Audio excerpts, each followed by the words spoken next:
humanitaire du tout. Yeah. No, I think that Je a good story pense is always qu'une- is a powerful message, you know. un film qui raconte une belle histoire peut porter un message puissant. C'est utile et important, et tous ces efforts sont importants. Et je suis sûre que si vous parliez à ceux en Afrique qui bénéficient de ces actions, ils vous diraient certainement c'est très important. De oui, faire c'est très important. Adèle Exarchopoulos. Bah oui. Du coup, je réponds à quelle question? Mais à la question, ça va être, vous êtes toute jeune, vous. Est-ce que ça, c'est un film comme celui-là, ou des histoires comme celle-là peuvent donner envie de s'engager, justement Bien sûr, après moi je suis jeune et je pense que j'attends aussi de... Il y a tellement de choses qui peuvent me toucher.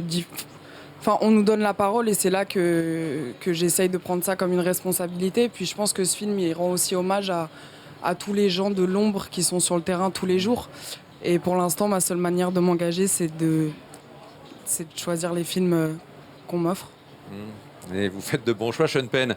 Comment vous choisissez-vous, justement, vos comédiens, vos comédiennes, pour un film comme celui-là? Leur implication était importante? Est-ce qu'il faut, je ne sais pas, qu'ils aient un sens politique quand vous discutez avec eux du film que vous allez faire? Est-ce que ça, c'est aussi important que leur talent d'interprète?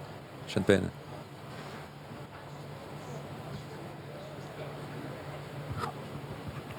Well,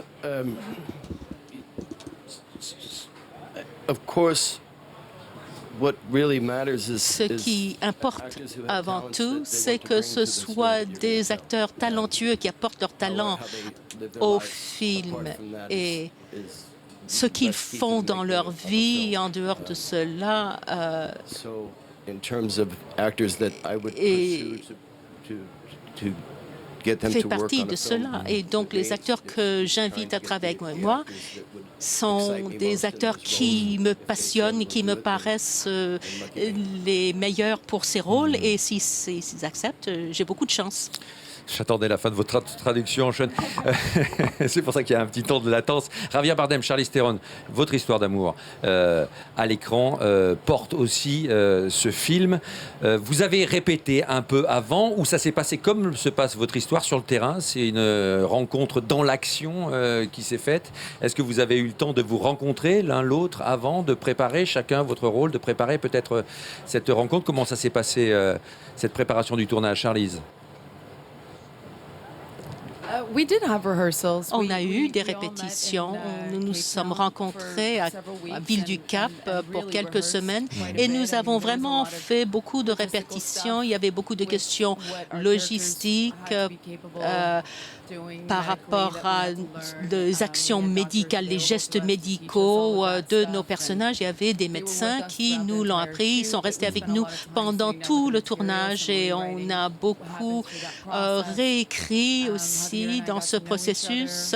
Javier et moi avons fait connaissance et je crois que c'est une période très importante pour nous et c'était important que nous passions du temps ensemble pour nous préparer. Javier Bardem, c'est la même chose pour vous. Vous pourriez maintenant faire des césariennes, enfin opérer sur le terrain. Vous avez appris quelques notions de médecine, Javier.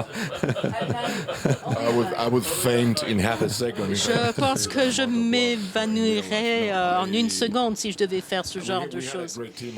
On avait une merveilleuse équipe qui nous a vraiment appris à faire semblant, faire comme si. Mais ils ont très bien travaillé et j'espère que c'est bien passé à l'écran. Mais comme l'a dit Charlize, la répétition était très importante pour nous de former un groupe. On savait que ce serait un long voyage. Effectivement, un long voyage. Je pense que la notion de troupe est très importante dans un film comme celui-là. Merci beaucoup, Javier Bardem. Merci, Charlize Theron. Merci, Adèle Exarchopoulos. Merci, Jared Harris. Jean Reno. Merci, Zubin Cooper. Merci. Et merci beaucoup, Sean Penn. Bon festival de Cannes à tous.